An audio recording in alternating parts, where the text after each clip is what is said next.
कृष्ण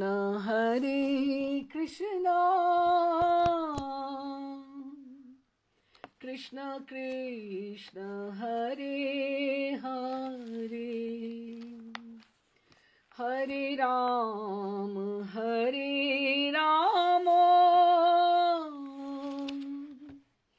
राम राम हरे हरे, हरे कृष्ण कृष्ण कृष्ण हरे हरे, हरे राम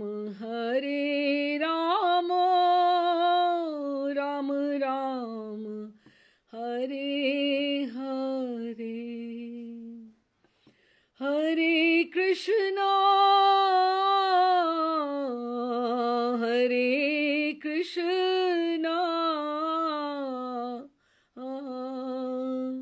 कृष्ण कृष्ण हरे हरे, हरे राम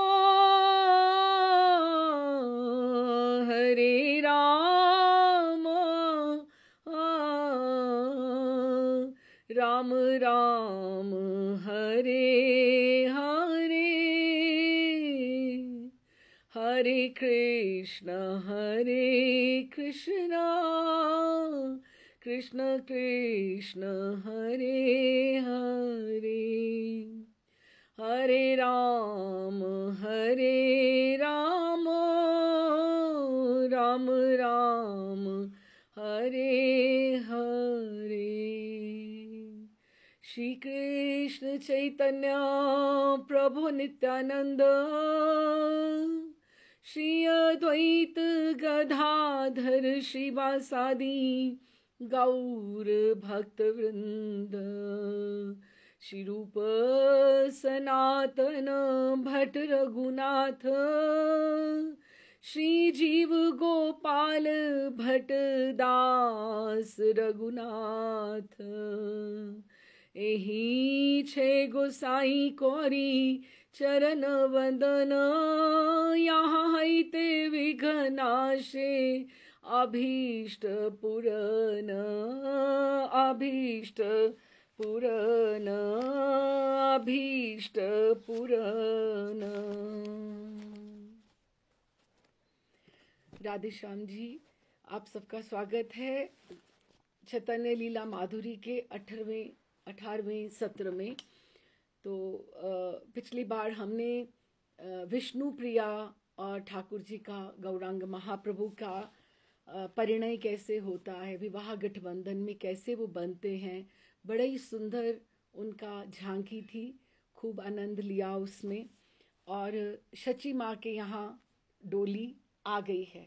उन दिनों में जैसे बारात भी जाया करती थी तो घोड़ों पे नहीं जाया करती थी, चतुर्दोला हुआ करता था। जैसे महाप्रभु भी, अभी तो महाप्रभु हम सोचें कि इतने लंबे ऊंचे, तो चतुर्दोला भी काफी बड़ा बना होगा उनके हिसाब से, कि बैठते हुए भी तो बहुत बड़े लगते होंगे ना वो। चतुर्दोला की पालकी में, ये जो घोड़े पे बारात वाला, तो ये यमुनों के समय में इस तरह से आया। तो नेचुरली फिर जो डोली भी आती थी वो भी चतुर्दोले में आया करती थी, 4 उसके ऊपर पालकी में। तो खूब शची मैया को प्रसन्न हुई और उनका आंगन सब खूब बधाइयाँ मंगल गीत गाए गए। और बहुत सुंदर दुल्हा का जो स्वरूप है, भय दूल्हा सुंदर गौरांग दुल्हनी विष्णु प्रिया। सब लोग, दोनों का, दुल्हा दुल्हन का जो स्वरूप है, दोनों पे बलिहार जा रहे हैं। जितने भी आसपास के संबंधी हैं और इनकी सखियां हैं, और मुकुंद, संजय और बुद्धिमंत खान, और खूब खूब रिश्तेदारी संबंध सब लोग आए हुए हैं, खूब आनंदित हो रहे हैं। तो बहुत सुंदर। और सब लोग यही कह रहे हैं कि विष्णु प्रिया पे कितनी कृपा करके उनको अंगीकार किया है, कि अपना पत्नी का जो एक आसन किसी को देना, ये बहुत बड़ी बात है। वामांग, अर्धांग जैसे बोलते हैं कि अर्धांगिनी किसी को स्वीकार करना, ये ठाकुर जी ने उनको बोला कि विष्णु प्रिया कितनी सौभाग्यशीला है कि उनको कृपा किए कौरी अंगीकार, ये वाम दिए वाम अर्धांग, दोनों युगल एक, दोनों एकदम से इतने सुंदर लग रहे हैं, दोनों एक से बढ़कर एक लग रहे हैं कि भय दूल्हा निमाई गौरांग दुल्हनी विष्णु प्रिया की। और मैया वारी वारी जाती है। 20 वर्ष के निमाई दादा हैं, निमाई हैं हमारे, और प्रिया जी जो विष्णु प्रिया हैं वो 11 वर्षीय हैं, छोटी सी हैं, सुंदर। तो खूब सब लोग ये कह रहे हैं कि जिस विश्वंबर ने विश्व को भरने वाले, जगत विश्व को भरने वाले जिसने मांग भर दी विष्णु प्रिया की, उसको उसका तो क्या जीवन ही भर गया, जीवन ही भर गया कि उसको किसी से मांगने की क्या कभी आवश्यकता पड़ी होगी।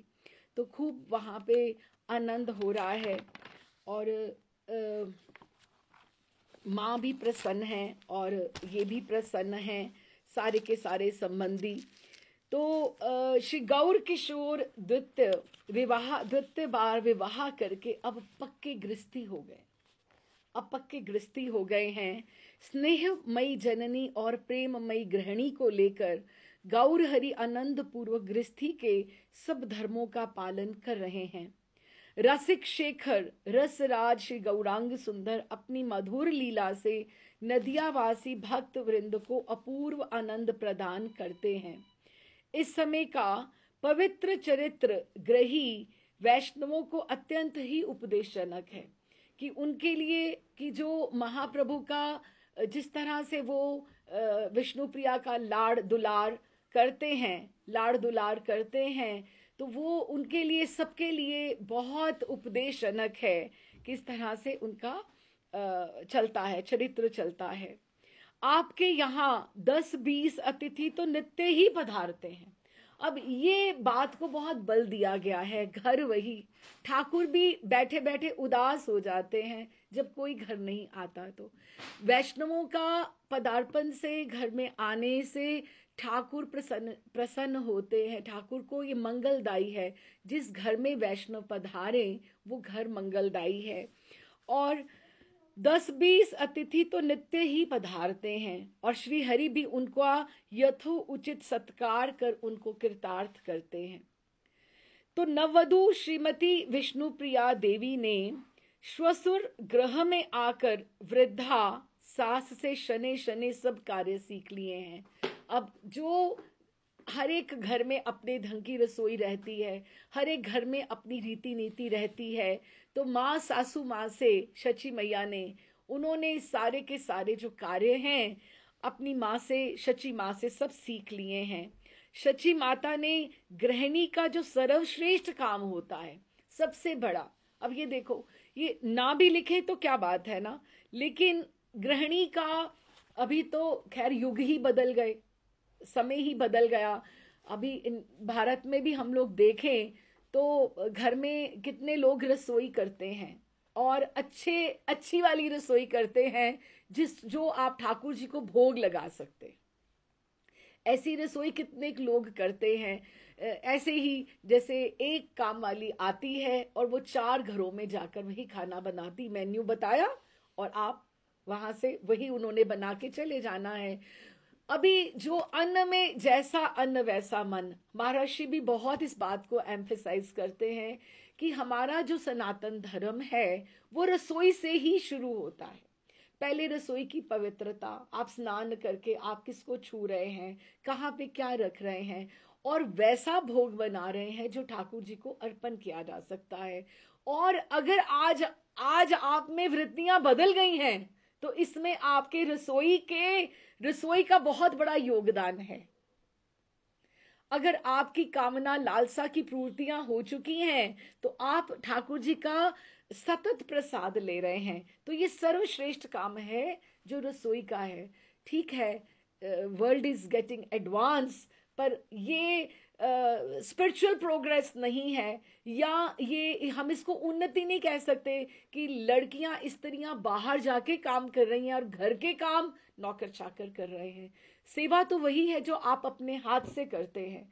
दूसरा, जिसने कंठी नहीं धारण करी हुई उसके हाथ का भोजन आप ठाकुर जी को, जो दीक्षित नहीं, आप कैसे उसको आप अर्पण कर सकते हैं? नहीं कर सकते। तो ये सर्वश्रेष्ठ काम है। और देखो एक और शब्द है, हम जब बोलते हैं, विलाप पुष्पांजलि में आता है, बहुत सारे ग्रंथों में आता है कि रसोई सिद्ध हो रही है, रसोई सिद्ध हो रही है। अब सिद्ध होने का अर्थ क्या होता है? सिद्ध होने का अर्थ ये होता है कि सिद्ध होना, जैसे पाक सिद्ध हो रहा है, सिद्ध मीन्स सुपर, सुपरलेटिव डिग्री है ये सिद्ध होना। ये एक ऐसा है कि जो सिद्ध हो रही है रसोई, वही ठाकुर जी को अर्पण हो रही है, वही ठाकुर जी को अर्पण हो रही है। तो वो जो सिद्ध हो रही है, इतना सुंदर शब्द है, सिद्ध हो रही है। हम काटने को भी नहीं, ऐसा भी नहीं बोलते। हमारे राधा रमणी जो हैं, हम लोग जो दीक्षित हैं वृंदावन के, हम ये छोटी छोटी रीति नीति हैं। हम रसोई को जब ये सब्जियां होती हैं, अमनिया कर रहे हैं, उसमें मन नहीं देना, अमनिया, जिसमें हमारा मन नहीं गया। इसीलिए पहले नहीं कहा जाता कि क्या बन रहा है, आज क्या बनाया है, नहीं, जब तक भोग नहीं लगा तब तक आपको नहीं बताना किसी को कि भोग क्या लगा है। प्रसाद हो जाए तो आप ये ठाकुर जी ने जो ये पाया, बस उसी हिसाब से। तो ये रसोई सिद्ध होती है। वही अगर रसोई सिद्ध नहीं है, आप देखो कितनी अशुद्धता, कितना केयरलेसली। और पुराने जमाने में तो हम देखते थे, अपनी बड़ों को देखते थे कि भजन गाते हुए अच्छी कैसेट्स लगी हुई, वैसे भी तो वही संस्कार हैं जो आप अपने परिवार में घोल रहे हैं। ये वृत्तियों के ऊपर डिपेंड करेगा। आज आपको स्त्रियों को यातना होती है, काम में पूरा का पूरा देना पड़ता है, लेकिन ये एक फुल टाइम इन्वेस्टमेंट है आपकी। ये कहाँ जाके फलवती होगी? यही संस्कार बनेंगे जिसने जिसने अगर प्रसाद पाया है। तो प्रसाद और भोजन में फर्क रहता है। तो ये जो सब काम, जो सर्वश्रेष्ठ काम था, शची मैया ने विष्णु प्रिया जी को सिखा दिया कि कैसे 11 वर्षीय, लेकिन जब अतिथि आते हैं तो खूब मंगल होता है और खूब वो प्रसन्नता से और बुझे मन से नहीं, खिले हुए मस्तक से उनका वो करती हैं। और श्रीमती विष्णुप्रिया का अद्भुत रूप राशि, अर्ध प्रस्फुटित कमल पुष्प की भांति अधोन्मुख, एकदम सिर झुका के कार्य करती हैं। और श्री गौर सुंदर को अपार आनंद प्रदान करती हैं। आते जाते वो जैसे उनको सबको परोसती हैं, तो गौर सुंदर बड़े प्रसन्न होते हैं। विष्णु प्रिया को बोलते हैं, प्रिया ये लाना वो लाना। वो अतिथियों का आप भगत कर रहे हैं तो उनको भी बहुत प्रसन्नता होती है। तो दोनों दंपति साधुओं की, महात्माओं की सेवा में लगे हुए हैं, और माँ भी खूब उनका सहयोग करती हैं जिस तरह से। तो ये इनकी गृहस्थी इस तरह से चल रही है। और श्रीमती का अद्भुत इस तरह से है, झीनी साड़ी पहनी, गंगा अंगों की अनुपम छटा झलमल झलमल करती हैं। नवीना प्रिया जी छोटी नबोड़ा है, नबोड़ा वैसे ही दुल्हन हो तो कितना घूंघट रहेगा, और कैसे उन्होंने सब पहना हुआ है। नबोड़ा बहू हैं, छोटी सी बहू, बंगाल में आप देखो कितना सुंदर धोती पहनती है, मस्तक पे सिंदूर धारण करती हैं। नवीना श्री प्रिया जी का रूप सागर अपार है, कहते हम लेखनी लिखने में भी असमर्थ है। श्री प्रिया जी के रूप में अनुपमा होने के साथ साथ वो गुणों में निरुपमा है, कि इतने गुण हैं विष्णु प्रिया में कि हम गिनाते गिनाते कहाँ तक बात करें। श्री किशोरी जी का, लेकिन वो जो 3 बार गंगा स्नान का नियम था वो यहाँ से भी निभा रही हैं। 3 बार गंगा स्नान, त्रिकाल संध्या भूली जाती है, भगवान का भी स्मरण करना चाहिए 3 बार दिन में। हम लोग बोलते हैं, गुरु अष्टकम के लिए भी बोलते हैं कि हम 3 बार हमें करना चाहिए, गुरु के प्रणाम हमें करना चाहिए। और जिस प्रकार श्री नवदीप चंद्र गौर किशोर संसार सागर में अद्भुत रत्न है, उसी प्रकार विष्णु प्रिया जी को ही समझना चाहिए कि दोनों दाम्पत्य जीवन में एकदम से सुंदर, दोनों रीति से। श्री गौरहरि मन महाप्रभु और श्री विष्णु प्रिया देवी, ये दोनों एक ही तत्व हैं। तो अभी इन लोगों के लिए सब लोग क्या एक ये इस समय का ये गान है जो उस समय भक्तों ने इस तरह से लिखा है। जय शची नंदन जय गौर हरि, विष्णु प्रिया प्राण धन नदिया बिहारी। ये जय शची नंदन जय गौर हरि, विष्णु प्रिया प्राण धन नदिया बिहारी, नदिया में ये विहार करते हैं। अच्छा, अभी ये दो तीन जो चीजें हैं थोड़ा कठिन है। मैं पिछली बार भी स्पर्श करने का प्रयास कर रही थी, क्योंकि एक बार हम पूरे चरित्र में कथा में घुस जाएंगे तो हम इसको स्पर्श नहीं कर पाएंगे। बड़ा इंपॉर्टेंट है हम गौर तत्व और विष्णु प्रिया तत्व को समझ के चलते हैं। देखिए, मेरे लिए भी कठिन है, मैं समझाने का प्रयास करती हूँ। देखिए, श्री गौरांग नागर नित्य धाम श्री नवदीप में श्री विष्णु प्रिया तथा लक्ष्मी प्रिया सहित रास विलास करते हैं। लक्ष्मी प्रिया जी तो अभी नहीं है, लेकिन जिस प्रकार नंद नंदन श्री कृष्ण ब्रिज को छोड़कर अन्यत्र नहीं जाते हैं, वैसे ही श्री शची नंदन श्री नवदीप को छोड़कर नहीं जाते हैं। ठीक है, अभी जैसे विष्णु प्रिया जी जो हैं वो हैं लक्ष्मी प्रिया जी हैं श्री शक्ति।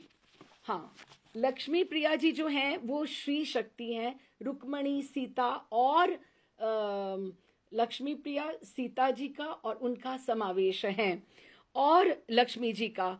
और जो विष्णु प्रिया जी हैं वो भू शक्ति हैं। आप देखिए, भू जो धरती है उसमें सहनशीलता, धैर्य, धीरज कितना है, उसके ऊपर हम सब पांव रखते हैं। हमें बोला जाता है कि आप जब आप शैया से उठे, आप पहले सबसे पहले धरती को हम प्रणाम करें, क्योंकि वो हमारे सबका भार वहन करते हैं। वो भू शक्ति हैं, वो ठाकुर जी की ही शक्ति है। स्वरूप शक्ति कहें या उनको भू शक्ति कहें, क्योंकि सहनशीलता। वैसे भी जो अभी जो थोड़े वर्षों में सन्यास की जो लीलाएं हैं, वो उसका वो जो होने वाला है संकीर्तन की जो होने वाला है, उसमें लक्ष्मी प्रिया जी का अधिकार नहीं है, रुक्मणी का अधिकार नहीं है, क्योंकि वो अनुगता नहीं है। वृंदावन में भी लक्ष्मी जी जो हैं वो बेलवन में तपस्या कर रही हैं। अगर आपको पता हो, बांडीर वन है, बेलवन है, वो बाहर, क्योंकि उन्होंने राधा कृष्ण का अनुगत्य अनुसरण स्वीकार नहीं किया है। गोपी भाव नहीं है। गोपी भाव आप देखिए, गोपेश्वर महादेव ने जब गोपी भाव स्वीकार किया तो उनकी रास में प्रवेश हुआ ना। महाराज शिव की बार कह रहे थे, बड़ी सुंदर बात लगी। कहते श्रीनाथ जी पे तो बीड़ा भोग लगता है, बीड़ा भोग लगता है। कहते हमारे राधा रमन जी क्या लगता है? बीड़ी भोग लगता है। कहते पहले लोग तो आप सोचते थे कि बीड़ी शायद वो वाली सिगरेट बीड़ी वाली, तो वो ऐसी नहीं बीड़ी, छोटी छोटी बीड़ी, छोटी छोटी। श्रीनाथ जी का बीड़ा होगा, इनकी बीड़ी। क्यों? एक तो हमारे राधा रमन जी के बड़े अधर कमल बहुत बहुत छोटे हैं, फिर गोपी स्वरूप में है बीड़ा। बीड़ा कैसे जाएगा निकुंज में? वहां तो महादेव को भी गोपी होके जाना पड़ा। आप समझे? बीड़ी स्त्रीलिंग हो गई, फीमेल हो गई, है ना। तो वहां बीड़ा नहीं, पुरुष का वहां पे नहीं है कि जो चीज जाएगी वहां पे मृगी, हंसी, मंजरी, कणिका, सखी का ही प्रवेश है, तो उसमें बीड़ी का ही प्रवेश है, उसमें बीड़े का प्रवेश नहीं है। तो उन्होंने ये इस तरह से हम बात करते हैं आगे कि एक ढंग से जैसे हम अष्टयाम लीला में भी हम बैठे तो हमें सब आचार्य कहते हैं जैसे हम गौड़िए हैं, एक बार हमें चैतन्य महाप्रभु का मंत्र बोलकर और फिर हमें उसमें प्रवेश करना चाहिए। हम सुबह मंत्र करें, हमारे गौड़ीय मंत्र जो हमारी पुस्तिका महाराष्ट्री ने दी है उसका हम उच्चारण करें, लेकिन हम गौड़ीय हैं, तिलक जैसे धारण करते हैं, तो हमें सबसे पहले चैतन्य महाप्रभु को, कि करुणामय हैं, हाँ, हमारे सबसे ऊपर चैतन्य महाप्रभु हैं, गौरांग महाप्रभु हैं, उनका अनुगत्य स्वीकार करते हुए हम अगर भजन में बैठेंगे अपने षड गोस्वामी वृंद को लेकर, तो फिर we can not go wrong, वो हमें संभाल लेंगे। सबसे पहले उनको आप स्पर्श करके चलिए, आप उनके चरणों में नमन करके चलिए। आपको कोई चैतन्य महाप्रभु का, गौरांग महाप्रभु का कोई चित्र, निताई गौर हैं घर में तो बहुत सुंदर बात है, लेकिन कोई चित्र, कोई भी नवदीप धाम का हो, नीलाचल धाम का हो, कोई भी आपके हृदय में स्थित हो, आप उसको प्रणाम। नहीं तो इमली तला वाले ठाकुर जी तो सबसे सुंदर है। वृंदावन इमली तला जहां ठाकुर जी गौर हरि आकर बैठे, उनका स्मरण करके, क्योंकि वो हमने क्या करना है, वृंदावन राधा कृष्ण की लीला का स्मरण करना है। और वो क्या कर रहे हैं इमली तला में बैठे हुए, राधा कृष्ण की लीला को स्मरण कर रहे हैं। तो उनसे बढ़िया और कौन हो सकता है। तो उनका आश्रय लेकर फिर हम भजन में प्रवेश करें। तो क्या है, किसी का जिसका नाम लग जाता है ना, तो उसकी कृपा साथ में आ जाती है। तो अच्छा, अब इन्होंने ये क्या बोला कि ये नित्य धाम, जैसे हम बोले कि नित्य विलास करते हैं, तो जिस किसी बड़भागी को श्री गौर विष्णु प्रिया की प्रेममयी नित्य लीला का आस्वादन करना हो, वे गंगा तट पर नूतन वृंदावन श्री नवदीप में जाकर निवास करे। अब देखिए, जैसे हमारी लीलाएं हैं अष्टयाम, ऐसे महाप्रभु की भी लीलाएं हैं, महाप्रभु की भी लीलाएं अष्टयाम चलती हैं। तो अभी आप हम समझें कि गौरंग तत्व अत्यंत कठिन है, लेकिन थोड़ा समझने पर, पहले अगर हम, ये क्या है कि राधा कृष्ण को हम समझें तो हमें गौरांग चरित्र समझ में आएगा, जैसे हमने नरोत्तम ठाकुर प्रार्थना में भी बात करी थी। तो अगर हम राधा कृष्ण को समझना चाहते हैं तो हमें गौरांग, ये वाइस वर्सा है, ये दोनों साइमल्टेनियसली चलते हैं। दोनों हम कि हमारा रास्ता गौड़िए है, लेकिन हमारे इष्ट राधा कृष्ण है, हमारे इष्ट राधा रमन है। हमारे इष्ट गौरांग महाप्रभु नहीं है, लेकिन हम गौड़िए हैं, उनको सबसे पहले लेकर चलना पड़ेगा, फिर ही वो दृष्टि मिलेगी। अच्छा, अब देखें, महानुभावों का कथन है कि गोलोक बिहारी श्री कृष्ण धाम श्री वृंदावन को छोड़कर एक पद भी अन्यत्र नहीं जाते। ये हमने सोचा कि वो वृंदावन छोड़ के जाते ही नहीं है, तो ठीक है, परंतु अब ये प्रश्न उठता है कि ब्रिज विहारी श्री कृष्ण अगर कहीं जाते ही नहीं, तो कंस आदि दैत्यों का मारना फिर किसका काम है। ये जो बाकी की लीलाएं हुई वो किसने करी, सो सुनिए, कंसादिक दैत्यों को मारना ब्रिज विहारी कृष्ण का काम नहीं है, वो वृंदावन ब्रिज विहारी नहीं है। किंतु साथ में वासुदेव, संकर्षण आदि जो लीलावतार व अंश अवतार ठाकुर जी में सम्मिलित होकर आते हैं, वो समय समय से अपना प्रागट्य करके वो कार्य करते हैं। क्योंकि जिस प्रकार चक्रवर्ती की सवारी चलती, कोई राजा चले, तो यदि कहीं चलती है तो छोटे राजा सब सात मंत्री सब डोलते हैं।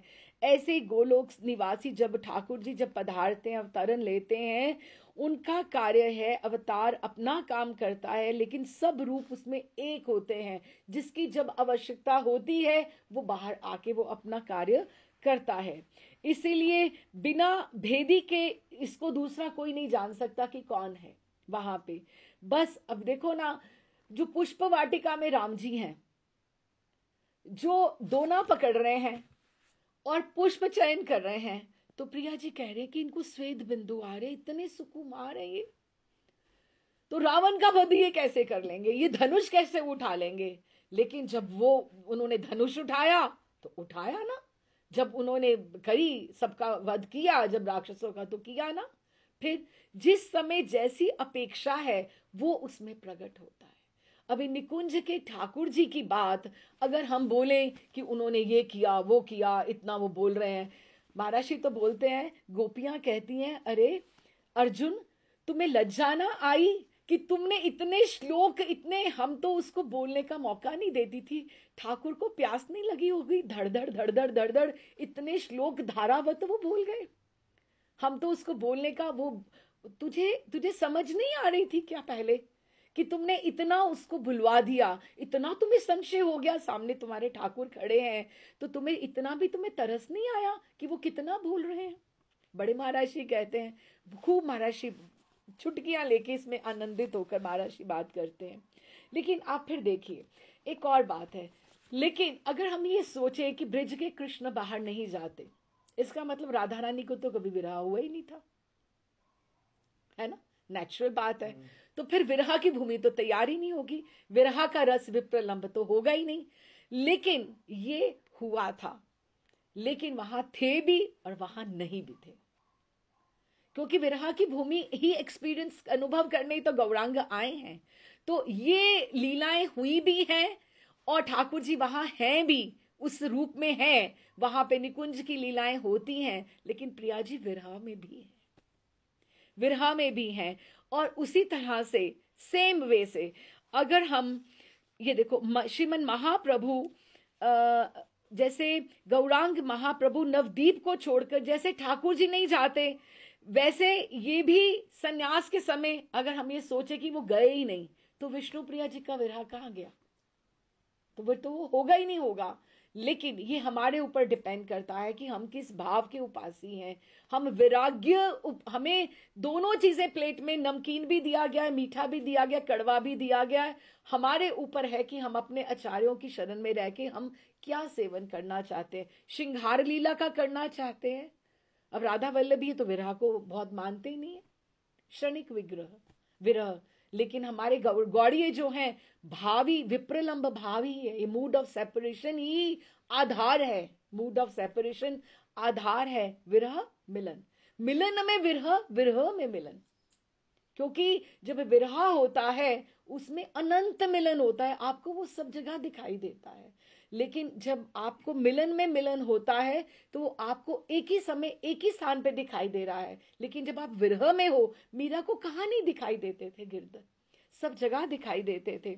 श्रीमन महाप्रभु दूसरे रूप से युग अवतार का काम करते हैं। हरि नाम प्रचार, विलक्षण वैराग्य, मधुर रस का आस्वादन करना, वे स्वयं उन्होंने आचरण किया, क्योंकि भक्त अवतार है, प्रच्छन्न अवतार है।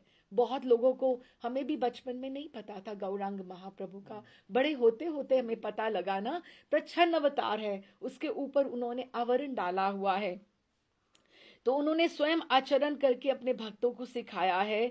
आपके इस लीला अवतार में गदाधर, नित्यानंद आदि आपके सहचारी हैं। ये दो लीलाएं दोनों में भागों में भक्त हैं।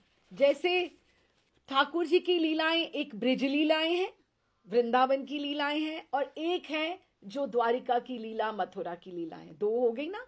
अब जिसको जो उपासना करनी है वो करे, ठीक है ना, आपके ऊपर निर्भर करता है। इसी तरह से महाप्रभु की एक नवदीप लीला है, एक जगन्नाथ जी की नीलाचल लीला है ना। तो नवदीप की लीला जो है वो श्रृंगार युक्त है, जैसे वृंदावन की है। अब हम माखन चोरी के बिना तो हमारी बात ही नहीं बनेगी। अब यमुना पुलिन के बिना रास रास का हम नहीं सोचे तो बात ही नहीं बनेगी।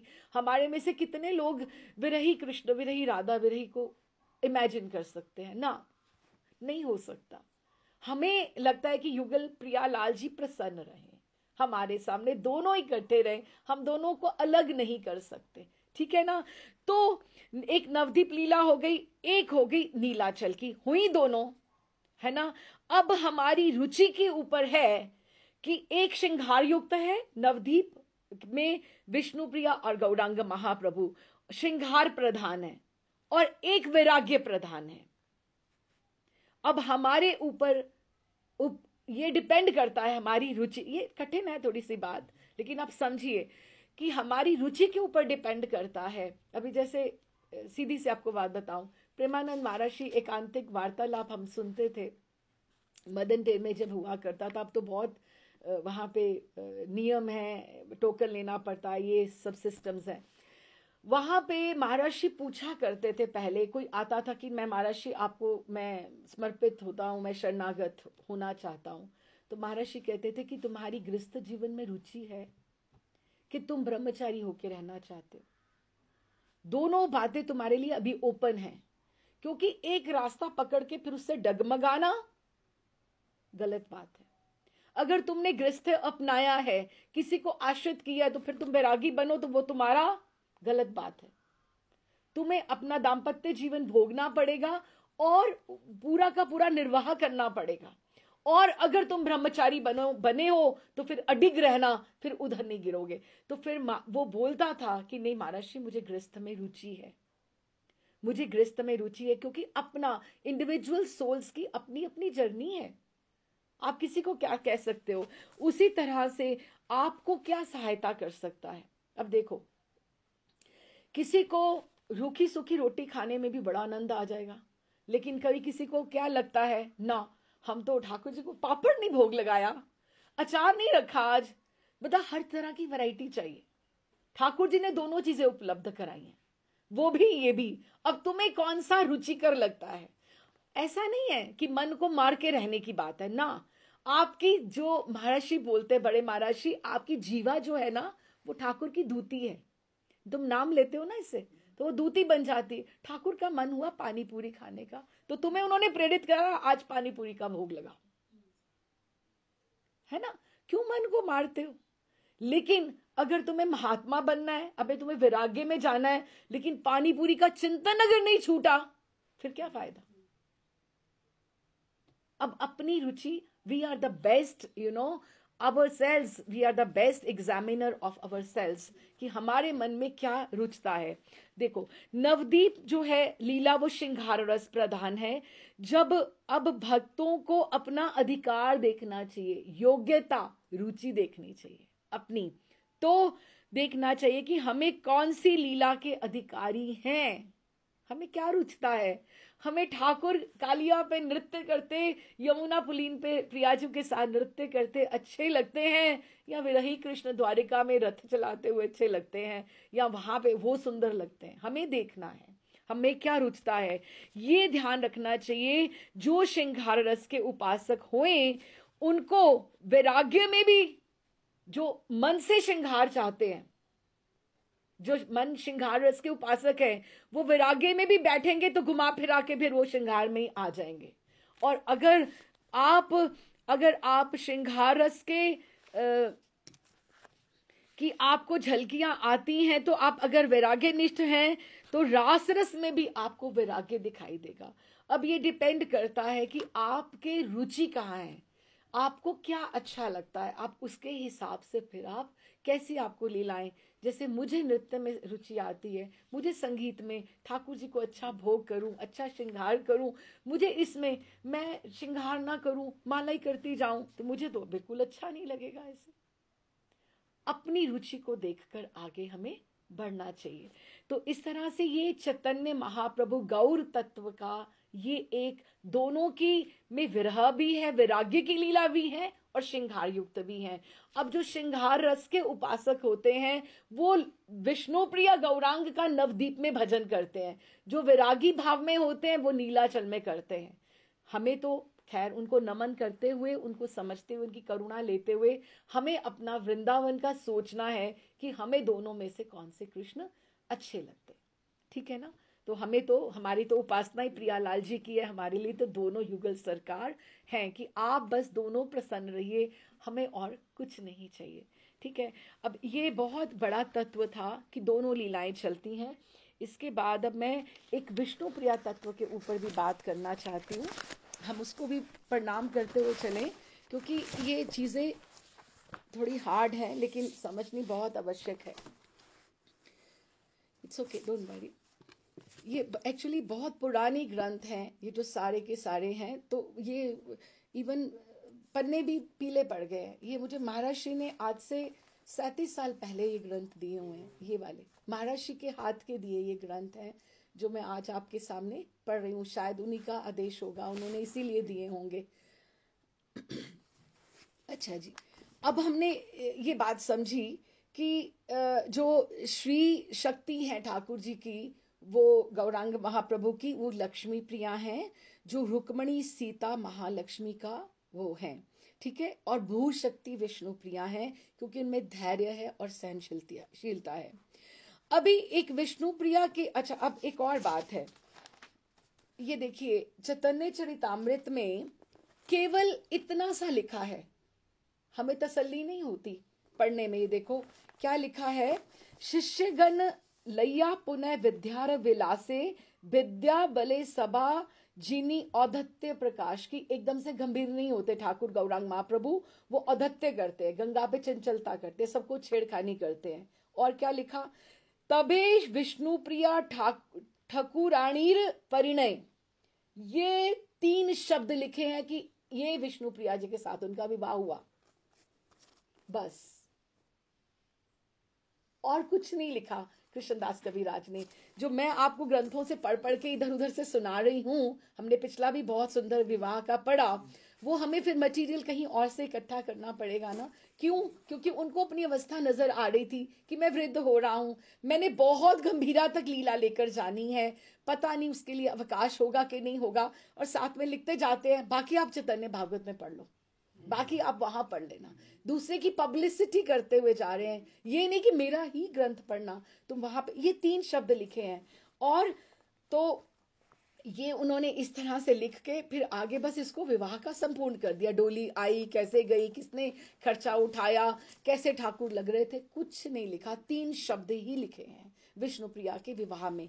लेकिन इसके ऊपर टीकाएं बहुत हुई हैं। टीका में इन्होंने अभी बताते हैं कि विष्णु प्रिया के विवाह के संबंध में यहां एक प्रश्न उठता है, बड़ी ये जरूरी बातें हैं। अच्छा, अभी जब भी हमें याद हो बंगाल यात्रा हुई थी, पीछे बंगाल यात्रा हुई थी ना, ठाकुर जी जब अपनी दादी के यहाँ गए थे, शोभा देवी के यहाँ गए थे, और साथ में वो तपन मिश्र जी जो रघुनाथ भट्ट जो है हमारे षट गोस्वामी में, उनके पिताजी को उन्होंने महामंत्र का उपदेश दिया था, ठीक है। और उन्हें कहा कि आप काशी जाइए, मैं आपको काशी में मिलूंगा। इसका अर्थ क्या हुआ कि उनका जो सन्यास का प्रोग्राम वहीं से चालू था, उनके दिमाग में था। अच्छा, श्री महाप्रभु ने तपन वैश्य को कहा था कि वे काशी में चलकर वास करें तथा प्रभु शीघ्र ही उसे वहां काशी में दर्शन देंगे। श्री महाप्रभु ने अपने भावी सन्यास को जानकर ये बात कही थी ना, कि उनको पता था कि मैं सन्यास लेके जाने वाला हूं। इससे ये जाना जाता है कि उनको पता था कि मैं जाऊंगा तो लक्ष्मी देवी जी का अंतर्ध्यान हो चुका होगा, ठीक है। अच्छा, उसके बाद अंतर्ध्यान से पहले प्रभु के मन में सन्यास लेने का दृढ़ संकल्प था, तभी तो उन्होंने कहा आप वहां पहुंचो, मैं आऊंगा, ठीक है। अब सन्यास ग्रहण करने में सबसे बड़ी बात क्या होती है? पत्नी बाधा होती है, ठीक है ना। प्रधान अंतराय जो रुकावट होती है, वो लक्ष्मी देवी जी के जाने से वो तो दूर ही हो गई थी, कोई रुकावट ही नहीं थी। तो सन्यास लेने में जो प्रधान रुकावट थी, वे महाप्रभु के लिए दूर हो गई थी। फिर महाप्रभु को दूसरा विवाह करने की क्या आवश्यकता थी, जब उनको पता ही था कि मैंने तो सन्यास लेना ही लेना है। तो फिर छोटी सी बालिका को इस तरह से क्यों उन्होंने विवाह किया और उसको विरह में झोंक कर गए? अच्छा तो नहीं है ना, देखा जाए तो अच्छा तो नहीं है। तो प्रधान रुकावट थी लक्ष्मी प्रिया जी, वो तो चली गई। विवाह के थोड़े ही काल, 4 साल रहे, 4 साल, 2 साल ठाकुर जी रहे उनके साथ, दाम्पत्य जीवन का सुख लिया, और 2 साल संकीर्तन के हिसाब से जब उनका नवदीप में प्रकाश हुआ, संकीर्तन श्रीवास के आंगन में हुआ, 4 साल के वर्ष रहे, 20 और 4 24 वर्ष नवदीप में रहे हैं, 24 वर्ष वो नीलाचल में रहे हैं, ऐसे 48 वर्ष, 48। हमारे महाराज श्री शिष्य भूति कृष्ण महाराज जी भी 48 ईयर्स ही उन्होंने धराधाम पर रहे, 48 ईयर्स ही बस। तो उन्होंने ये जब उन्होंने लक्ष्मी प्रिया जी के अंतर्ध्यान होने पर उन्होंने दूसरा ब्याह करने की क्या आवश्यकता थी? थोड़े ही काल में उन्हें नव किशोरी विष्णु प्रिया को अपार दुख सागर में डुबोकर संन्यास ग्रहण करना होगा। ये बात जानते हुए प्रभु को द्वितीय विवाह का क्या प्रयोजन था? इसका उत्तर ये है कि महाप्रभु के संन्यास ग्रहण करने का उद्देश्य क्या था। हमने देखा है कि बहुत से लोग ऐसे हैं जो महाप्रभु को बहुत प्यार करते हैं, गौर हरि को बहुत प्यार करते हैं, स्नेह करते हैं, लेकिन बहुत से लोग ऐसे थे जो उनसे ईर्ष्या और स्पर्धा भी करते थे। बहुत से लोग थे, वो बहिर्मुख थे, निंदक थे। उनको आकृष्ट करना, उनको आकृष्ट करना ही महाप्रभु के सन्यास का मेन यो जो था वो प्रयोजन था, क्योंकि उनको नाम प्रदान करके, प्रेम प्रदान करके उनको भागवत राह पे लेकर आना। लक्ष्मी देवी के अंतर ध्यान हो जाने पर विपत्निक, विपत्निक मतलब बिना पत्नी के अवस्था में अगर महाप्रभु संन्यास ले लेते, अगर हम सोच के देखें, ये क्रिटिक्स ने लिखा है ये सब, कि अगर ले लेते तो ठीक है, मतलब व्रत तो वो है ना, सामने बड़ा बढ़िया से बढ़िया पड़ा हो, लेकिन मैं तो निर्जला करूंगा, वो बात है ना, वो बात है। लेकिन पत्नी तो है ही नहीं, तो संन्यास ले लो भैया, तो ये क्या बात हुई? तो वो तो इजी वे हो गया ना, एक इजी वे हो गया। तो उन्होंने अगर उस अवस्था में पत्नी के जाने के बाद श्री संन्यास लेते तो कोई बात नहीं, पत्नी थी नहीं, उसका मन नहीं लगा जी, चलो जी उन्होंने संन्यास ले लिया। नहीं, संन्यास लेते तो लोगों के चित्त में महाप्रभु के प्रति करुणा का संचार नहीं कभी हो पाता। This is very important point. किंतु उनके त्याग और धर्म निष्ठा के विषय में चित्त आकर्षक ये जो चमत्कार और प्रशंसा का भाव उन्हें कभी नहीं हो पाता। ऐसा ना होने पर संन्यास ग्रहण करने की उद्देश्य की सिद्धि भी नहीं हो पाती। जो सबको रुलाना, क्रंदन कराना, उनके लिए नाम लेना, सबका रोना, वो कभी नहीं हो पाता। इसलिए उनका विवाह करना विष्णु प्रिय के विवाह का प्रयोजन था। दूसरी पत्नी नव किशोरी विष्णु प्रिया को त्याग करने से श्रीमन महाप्रभु के संसार त्याग की महानता उन लोगों के चित्त में और उज्जवल हो उठी जो इनके निंदक थे। क्योंकि जो तो प्रेम करते थे उनके लिए तो सब सही था, लेकिन जो निंदक थे उनके लिए बहुत अच्छा हुआ। तो क्या महाप्रभु, अब आपको कहते हैं क्या लगता है, महाप्रभु इतने स्वार्थी थे क्या? अपने लिए उन्होंने विष्णु प्रिया का प्रयोग में लेकर आए उसे? ये भी तो बात हो सकती, भगवान है लेकिन लोगों को नाम कहलवाने के लिए उन्होंने विष्णु प्रिया का दाव लगा दिया। गलत बात है ना, वो भी तो भक्त है ना, उनकी आश्रित है। अब देखो दूसरा पॉइंट ऑफ व्यू, तो क्या महाप्रभु ने अपने त्याग के गौरव को, कि मैं इतना बड़ा, देखो मेरी इतनी सुंदर पत्नी भी है फिर भी मैं जा रहा हूं, ये भी गलत बात है ना। त्याग के गौरव से बहिर्मुख निंदक पुरुषों को अपनी ओर आकर्षित करने के लिए सरल चित्ता किशोरी पत्नी को महान दुख सागर में डुबो दिया। क्या इससे इसको प्रभु की स्वार्थपरता नहीं कहा जाएगा कि अपना मोटिव उनको बस पूरा करना था? नहीं, उन निंदक पुरुषों को अपनी ओर आकृष्ट करने में प्रभु का कोई स्वार्थ नहीं था, परंतु उनकी बहिर्मुखता को, क्योंकि वो दूसरे रास्ते पे चल रहे थे, को उनको दूर करने का, उन्हें प्रेम भक्ति का अधिकारी बनाना ही प्रभु का पुरुषों का प्रभु का उद्देश्य था। महाप्रभु जगतवासियों को प्रेम प्रदान करने के लिए अवतीर्ण हुए थे। यदि उन निंदक पुरुषों को अपनी ओर आकृष्ट ना करते तो वो भक्ति से वंचित रह जाते, तो प्रभु का वो जो प्रॉपर वो जो लक्ष्य था वो कभी पूर्ण नहीं हो पाता, जिससे प्रभु का अवतार का कार्य असंपूर्ण रह जाता। केवल इसीलिए ही उनका संन्यास था। और एक इसमें और मुख्यतः बात, विशेषतः प्रेम भक्ति जब प्रदान करने आते हैं, राम जी आए, अकेले तो नहीं आए, सारा परिकर उनका आया। ठाकुर जी आए, अकेले तो नहीं आए, सखियां, सब माँ, सब लोग, राधा रानी सब आई, तो सब अपना अपना सहयोग दे रहे हैं। अब एक जना अकेली स्टोरी तो नहीं बना सकता ना, गाथा कैसे बन जाएगी? राम जी अकेले होते तो सीता जी को कौन जानता, लक्ष्मण भरत जी की कौन महिमा का गुणगान करता? तो वो जब भी ठाकुर जी अपने किसी उद्देश्य से धराधाम पर आते हैं तो उनकी सारी शक्तियां अपने आप को सेवा में प्रस्तुत करती हैं। तो विष्णु प्रिया जो है वो भू शक्ति है। प्रभु बताइए मेरे लिए क्या आज्ञा है, मेरे लिए क्या सेवा है, वो प्रस्तुत हुई। तो फिर जैसे अकेला भगवान का कार्य नहीं था, उनकी भक्ति स्वरूपनी स्वरूप शक्ति का कार्य भी था। श्री नित्यानंद पार्षद अगर आए, जैसे उन्होंने नाम प्रचार में प्रभु की सहायता की, उसी प्रकार प्रभु की स्वधर्मनी मैं घर पे रहूंगी। एक सीता बनके उन्होंने यश बढ़ाया, पति का गौरव बढ़ाया वन में जाकर। एक ने आप सन्यासी हो तो मैं भी सन्यासी नहीं हूं, मैं भी आपको अपना धर्म बताऊंगी।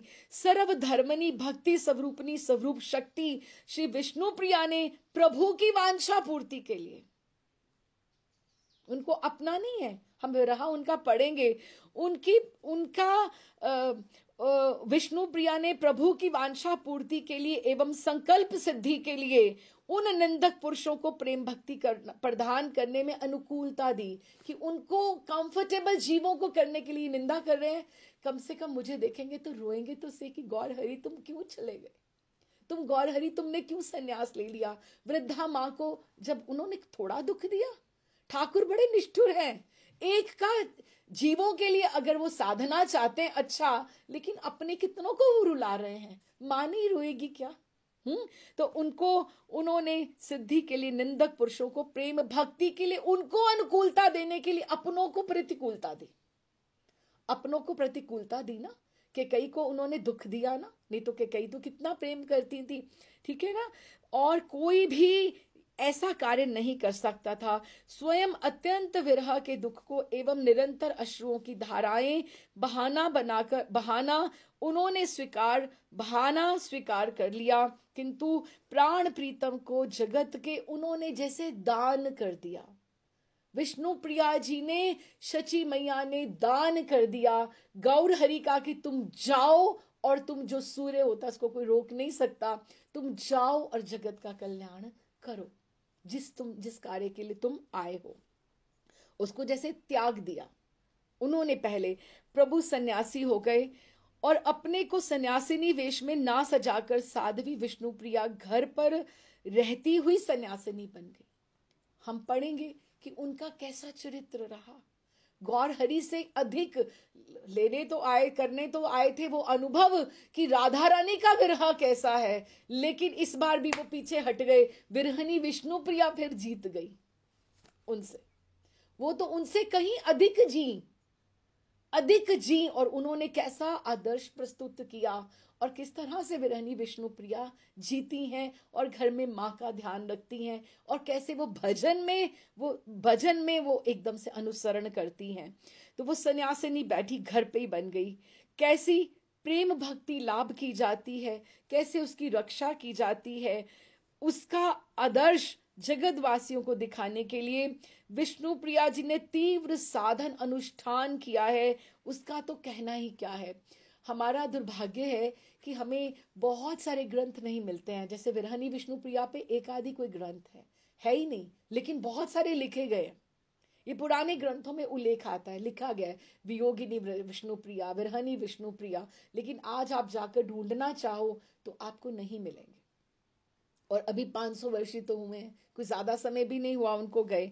अतः एव श्री विष्णु प्रिया के विवाह एवं त्याग के विषय में महाप्रभु के संबंध में इस प्रकार की शंकाओं का कोई भी अवकाश नहीं है। वो अपने आप अपनी सेवा लेकर प्रस्तुत हुई हैं। वे भगवान हैं एवं वे उनकी स्वरूप शक्ति हैं। जीवों के निस्तार के लिए अनेक इस तरह से वो लीलाएं करते हैं जिस तरह से उनकी ये चलती हैं। यहाँ तक हमने केवल अभी उनका यही पढ़ा है। तो हम थोड़ा सा अभी लीला में थोड़ा प्रवेश करते हैं, क्योंकि ये भी समझना बहुत आवश्यक था।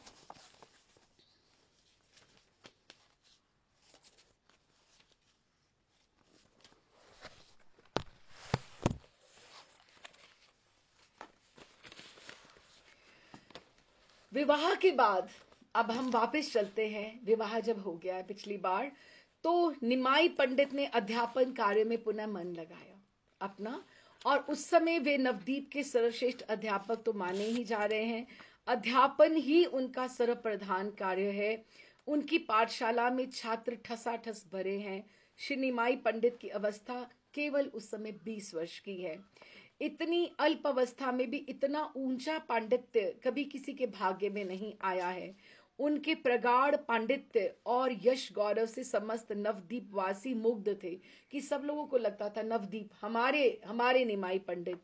इस अल्प अवस्था में वो सब में सर्व माने जाते थे। दूर दूर से आकर पाठशाला में ठसाठस छात्र उनसे आकर सीखते थे और वो प्रभु की कृपा के जैसे भिखारी बने होते थे कि हमें आप पढ़ाइए, हमें आप पढ़ाइए।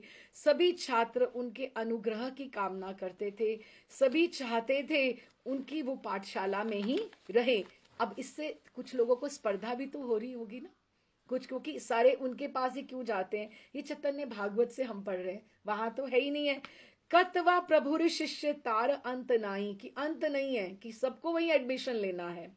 कत वा मंडली होए पड़े ठाई ठाई, कि सब लोग छात्र मंडलियां बना बनाकर स्थान स्थान पर पढ़ते थे कि कहीं यहाँ पे पढ़ना है, कहीं यहाँ पे पढ़ना है।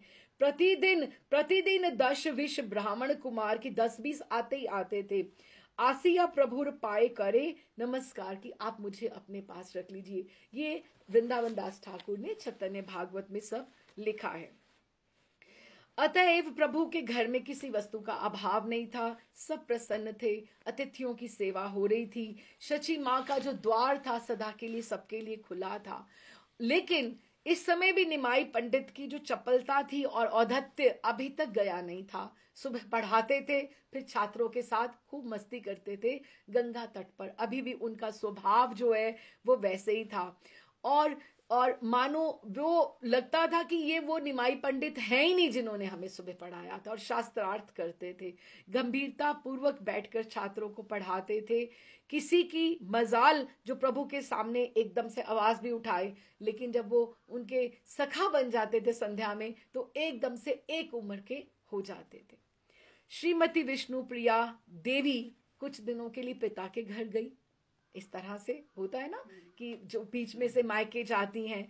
शची देवी गंगा स्नान को जाते समय, तो मिश्र जी का घर दूसरी गली में पड़ता था, तो वो माँ को अच्छा नहीं लगता है, माँ को अच्छा नहीं लगता, तो वो प्राय अपने घर से सीधा ना जाती हुई मिश्र जी की गली के गृह के द्वार से होती जाती कि लाली का मुख देख लूं, जैसे बहू का मुख देख लूं।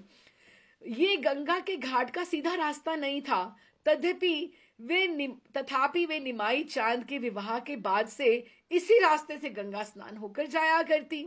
उद्देश्य होता कि शायद पुत्रवधु का मुंह दिखाई मुझे दे जाएगा।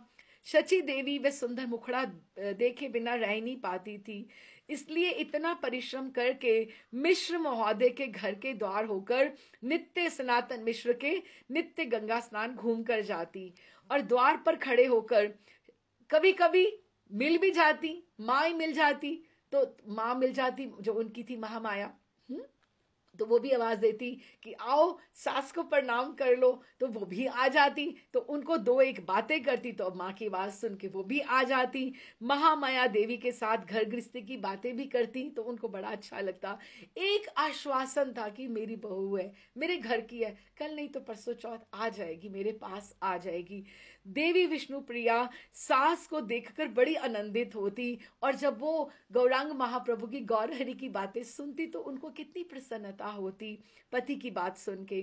कभी कभी वो सास का आंचल पकड़कर कहती, घर आ जाओ ना माँ, घर ले जाने को जिद करती कि आ जाओ ना, आप भीतर तो चलो, यहीं पर खड़ी आप बात कर रहे हो। इस प्रकार गंगा स्नान करके घर लौटने में शची देवी को किसी किसी दिन तो बहुत बातों में देरी हो जाती और घर के काम में बाधा भी पड़ती। निमाई चांद के सामने देर होने की कैफियत देनी पड़ती, उनको बताना पड़ता, अच्छा आज मैं वहां गई थी ना, तो बहू को तू कब लेकर आ रहा है वापस। उनको बताना पड़ता कि मैं वहां गई थी ना, तो वो मुझे मिल गई थी, तुम्हारे बारे में पूछ रही थी। इस तरह से एक दिन प्रभु ने माता को कहा, माँ तुम नित्य अपनी वधु को देखने के लिए संबंधी के घर जाती हो, सामने से निकलती हो, क्या अच्छा शोभा देती है ये बात। अपनी वधु को अपने घर पे क्यों नहीं रखती, क्या बुला लेती। शची देवी तो चाहती नहीं थी कि बात छिड़े और मैं उनको बुला लूं। पुत्र से कहा, अच्छा तो अब यही होगा, शुभ दिन देख लो और जाकर बहू को ले आना। निमाई पंडित ने द्विर आगमन का शुभ दिन ठीक कर दिया कि समझ गए कि अब बहू को लेके आना है विष्णु प्रिया जी को। शची देवी ने काशीनाथ घटक के द्वारा ये समाचार, वो जो होते हैं बीच वाले होते हैं, उनको काशीनाथ जी उनको भेजा कि आप उनको बताइए कि इस दिन आएंगे आप लेने के लिए।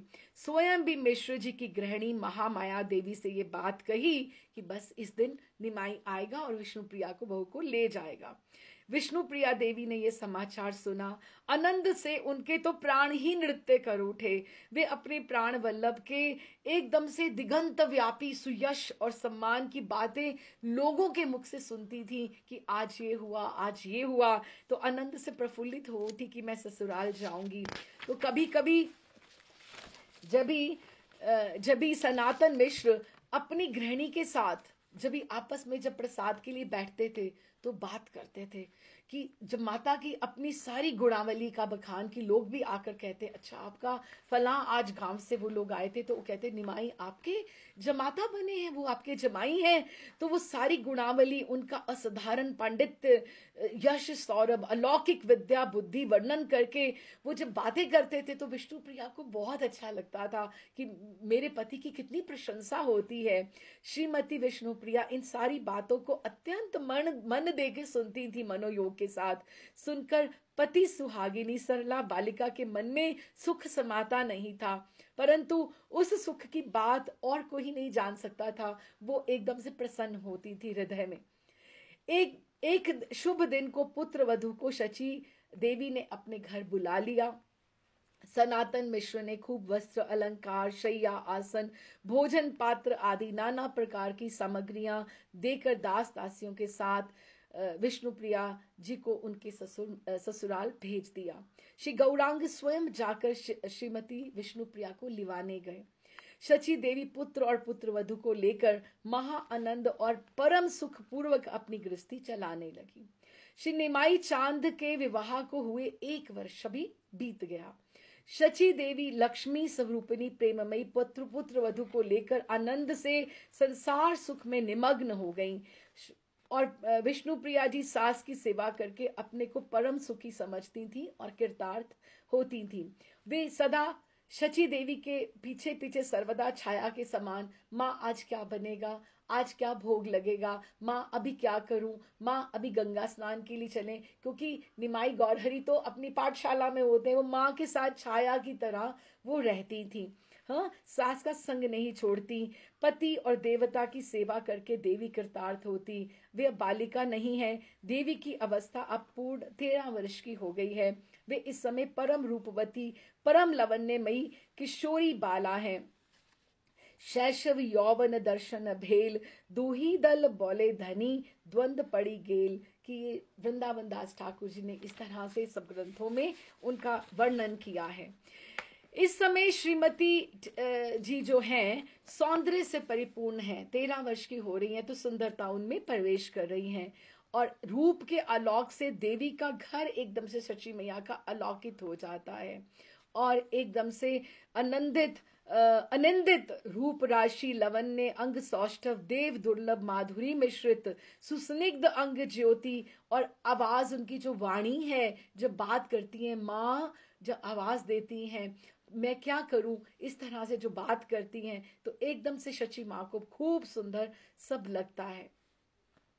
लेकिन उनका किसी ने भी उनकी एकदम से मृदु मृदु उनका धीरे धीरे चलना और धीरे धीरे सारे कार्य करने सब बहुत सुंदर रीति से सबको अच्छा लगता है। क्षण भर भी माँ उनको आंखों से ओझल नहीं कर सकती और बीच बीच में पुत्र वधु को शची देवी गंगा स्नान के लिए लेकर जाती हैं। वो अकेली नहीं जाती, श्रीमती दोनों नेत्रों का लक्ष्य जैसे माँ के साथ चलती थी ऐसे ही सास के चरणों का ध्यान करते करते ऐसे चलती हैं, पीछे माँ के साथ ऐसे चलती हैं जैसे माँ के चरणों के सिवा अन्यत्र वो कहीं नहीं, किसी को नहीं जानती। सास का आंचल पकड़ लेती हैं और गंगा स्नान के लिए जाती हैं और ऐसे ही अंचल पकड़कर स्नान करके लौट आती हैं, जैसे मानो वो अंचल की निधि हैं। पुत्र को माना जाता है लेकिन यहाँ पुत्र वधु उनकी अंचल की निधि है, अंचल पकड़ के उनका चलती हैं। शची देवी के घर से श्रीमती जी के पिता का घर कुछ ही दूर है, दूसरी ही गली में। बीच बीच में शची देवी पुत्र वधु को कुछ कुछ दिनों के लिए पिता के घर भेजती, पर जल्दी ही बुला लेती क्योंकि उनका दिल नहीं लगता। कारण ये है कि वो पुत्र वधु के बिना एक पल भी, उनको एक दंड भी घर में उनको अच्छा नहीं लगता।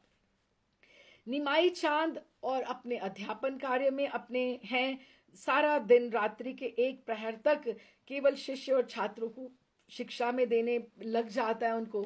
तो वे भोजन के समय ही वो घर आते थे। तो एक दिन क्या हुआ, अभी 1.5 साल के करीब ब्याह के बाद इतना समय बीत गया है, ठीक है। तो शची देवी अपने हाथों से रसोई बनाकर निमाई चांद को परम संतोष पूर्वक उनके लिए भोजन बनाती। वो भोजन के समय घर आया करते थे, क्योंकि सब कुछ पास ही पास, नवद्वीप वैसे भी बहुत बड़ा तो है नहीं है। तो माँ को बहुत सुख मिलता जब माँ को वो माँ के सामने बैठ के वो पाती पाते भोजन पाते। तो श्रीमती जी घूंघट ओढ़ के रसोई में से, माँ अब और क्या लाऊं और क्या लाऊं, वो सामने नहीं आती थी, तो वो उनको परसती थी वो। और आड़ में छिप छिप कर पति देव को भोजन करते देखती। फिर माँ और लाली दोनों पुत्र वधू बाद में किया करती। और माता पुत्र में जो बातचीत होती थी उसे वो ध्यान देकर सुनती कि आजकल क्या चल रहा है। एक दिन गौरांग ने इसी प्रकार भोजन के लिए बैठे बैठे बातचीत के सिलसिले में माता से को बताया कि वह पितृ श्राद्ध करने गया धाम जाएंगे। उनकी रुचि है कि मैं पितृ का धाम वहां जाऊं। अब कारण भी ऐसा है कि माँ तो मना नहीं कर सकती। अब ये जैसे कोई पूरी की पूरी कथा में कोई जंक्शन ऐसा स्टोरी होती है, ट्विस्ट बिल्कुल आने वाला है। जिस तरह से ये गया धाम की जो यात्रा है, पहले तो बंगाल की हुई, अभी जो गया धाम की जो यात्रा है, वो गया धाम की जो यात्रा है ये पूरी की पूरी उसके लेके आने वाली है। तो उन्होंने उनको बोला गया धाम जाएंगे। शची देवी ये सुनकर चिंतित हुई, एक लंबा सांस देकर चुप रही। क्यों? क्योंकि अनुभव है कि जब बंगाल गए थे, लक्ष्मी प्रिया जी चली गई थी, तो उनको एकदम से मन, एकदम से वो जैसे एक जो पुराना दुख होता है वो उभर आया कि पिछली बार जब गया था निमाई तो ये हुआ था, अब सब ठीक ठाक से रहे, क्या होगा। तो माँ जो है चिंतित हुई और लंबा सांस लेकर देर तक चुप रही, मानो उनके हृदय में शूल चुभ गया। आंखों से केवल चुपचाप वो अश्रु प्रवाहित होने लगे और गदगद भाव से पुत्र को संबोधन करती हुई बोली, बेटा निमाई, तुम मुझ अंधी की लाठी हो, आंखों की पुतली हो। क्या लिखते हैं, हाँ, प्रवासे जाइबे तुम्ही सुन विश्वम्बर, कि तुम प्रवास विदेश जाना चाहते हो, तुम्ही ना थाकीले अंधकार मोर घर, कि तुम्हारे बिना मेरा घर जो है अंधकारमय हो जाएगा। आंधले रे लड़ी तुम, नयने रे तारा, मेरी अंधे की लकड़ी तुम हो और मेरे नयनों के तुम तारे तुम हो। ए देहेर आत्मा तोमा बही नहीं मोरा, कि तुम्हारे बिना तुम मेरी आत्मा हो। अब आप देखो ये सन्यास की भूमिका तैयार हो रही है कि माँ को गया भेजने में भी परेशानी है, तो सन्यास के लिए जब जाएंगे तो माँ को कैसे अनुभव होगा। ये पहला विरह है उनको, विष्णु प्रिया को भी, लेकिन अभी वो सुन रही हैं बात ये सारी की सारी।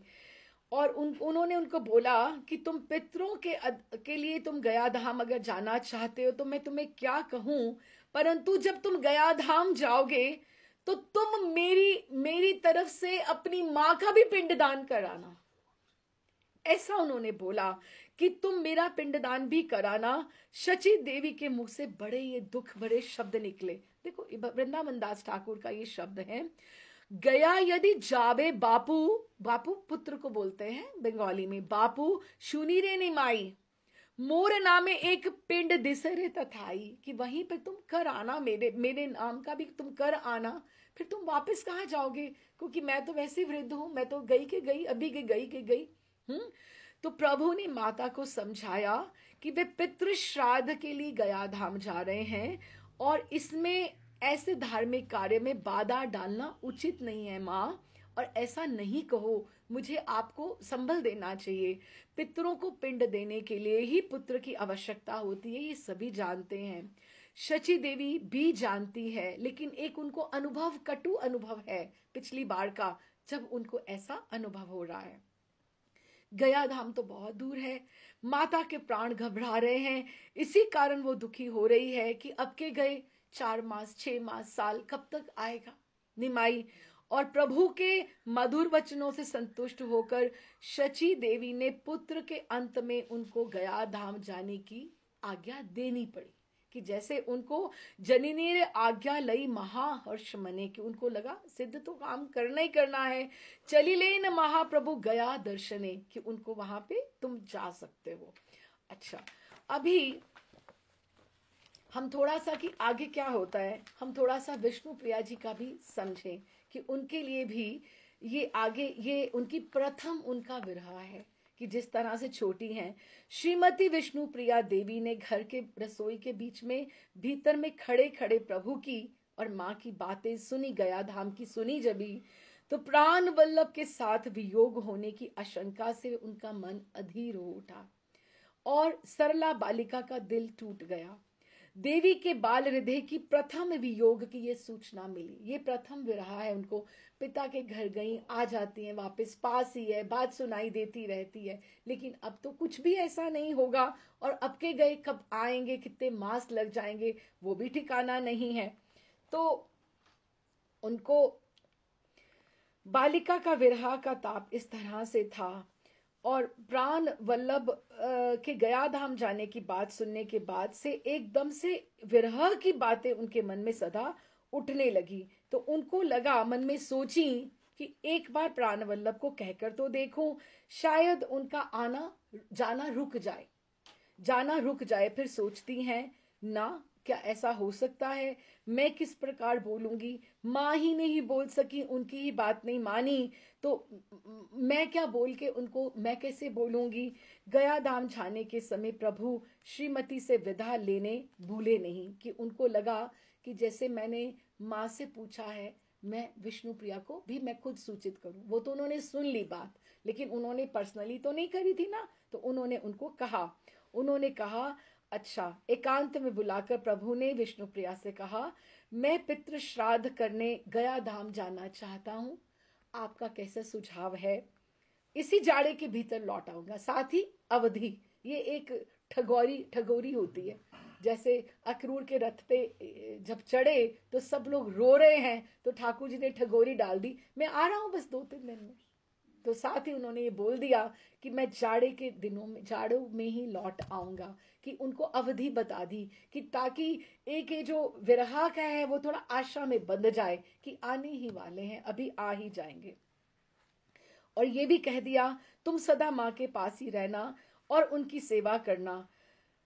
विष्णु प्रिया एक बार उन्होंने प्रभु के मुख की ओर देखा तो उनके मुंह से शब्द ही नहीं निकले कि मुझे उन्होंने आज्ञा दे दी है कि तुम्हें ये करना है। सिर अवनत करके पति देव के चरणों की तरफ देखती रही और अलक्षित भाव से, वो चाहती नहीं थी रोना, लेकिन उनके आंसुओं की धार जैसे बहने लगी। गौरांग उनको देखकर व्यथित हुए कि इनको बहुत दुख लगा है। प्रिया को हृदय से उन्होंने लगाया और उनको स्नेह प्रदर्शित किया कि मैं लौट आऊंगा। श्री गौर वक्ष विलासिनी स्वामिनी स्वामी के हृदय में जब लगी, उनको आलिंगन दिया उन्होंने, तो वो सब दुख भूल गई। कैसा सुंदर, वो उस प्रेजेंट सुख में वो आने वाले दुख को भूल गई। इतनी अपूर्व शोभा थी, दोनों इतने सुंदर लग रहे थे। तब प्रभु ने विष्णु प्रिया को मधुर वचनों से प्रबोधित करते हुए कहा, हे प्राण अधिके प्रिय, तुमको छोड़कर मैं वैसे भी बहुत दिन बाहर नहीं रह सकता हूं, मैं शीघ्र ही घर लौटूंगा, तुम धैर्य पूर्वक माता की सेवा करना। और वो छल छल आंसू भरे वो बीच में बात चलाते जाते हैं। चतुर हैं प्रभु, चतुर है, बीच बीच में उनको आलिंगन भी दिया, बीच बीच में बात भी कर रहे हैं और उनको कर्तव्य भी उनको दिलाते जा रहे हैं। और छल छल आंसू भरे नयनों से प्राण वल्लभ के मुख की ओर देखकर मृदु मृदु वचनों से बोली, हृदयेश्वर, ये दासी आपके सिवाय और कुछ नहीं जानती, क्या दोष देखकर इस अधीना को छोड़कर आप जा रहे हैं। प्रभु का हृदय व्याकुल हो उठा। उन्होंने हृदय वेग से प्रिया को फिर से प्रेम आलिंगन प्रदान किया। श्रीमती विष्णु प्रिया ने अपने नेत्रों के जल से प्रभु के वक्ष स्थल को आर्द्र करते हुए प्राण वल्लभ को विदा किया। विदा के समय श्रीमती के मन के भाव इस प्रकार के थे, कौथा जायो हे प्राण बंधु मोर, आमया छल ना करी, कि मेरे से छल करके जा रहे हो, आप अपने किसी कार्य हेतु जा रहे हो, मुझे आप इसमें जैसे ठगोरी है ना, छलना कर रहे हैं। कितना सुंदर, किसी को गाना आता हो, ये वृंदावन दास ठाकुर ने बहुत सुंदर लिखा है। कथा जायो है प्राण बंधु मोर, आमाया छलना करी। इस तरह से ना देखिए मुख फाटे मोर बुक, बुक मीन्स हृदय, कि मेरा देखते देखते मेरा हृदय जो है वो फट रहा है। धैर्य धरते नारी, कि मेरे हृदय में धैर्य नहीं बंध रहा, मैं अपने आप को किस तरह से रोकूं। तो अभी ये जो है कि उनको माँ को पता लग गया था कि उन्होंने जाना है, उन्होंने जाना है। तो उन्होंने उनके जो चंद्रशेखर आचार्य जो उनके मौसा जी थे, वो चंद्रमा के ही अवतार हैं, चंद्रमा के ही अवतार हैं चंद्रशेखर आचार्य। उनको उनके अभिभावक के रूप में कहा कि आप बड़े हैं, आप इनको संभाल के लेके जाइए और फिर आप इनको लेकर आइएगा। आश्विन मास के पितृ पक्ष श्री गौरांग ने गया धाम की यात्रा की।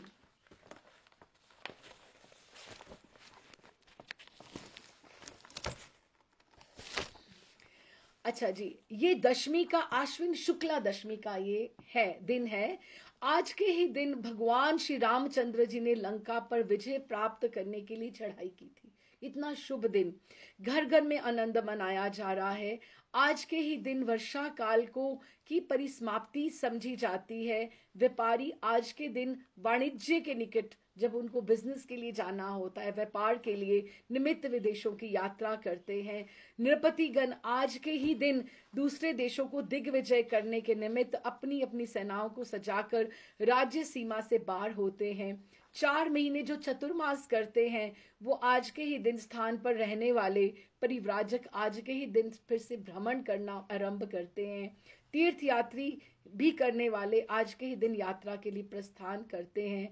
अब के नवद्वीप में भी बहुत से यात्री गया धाम की यात्रा करने जा रहे हैं।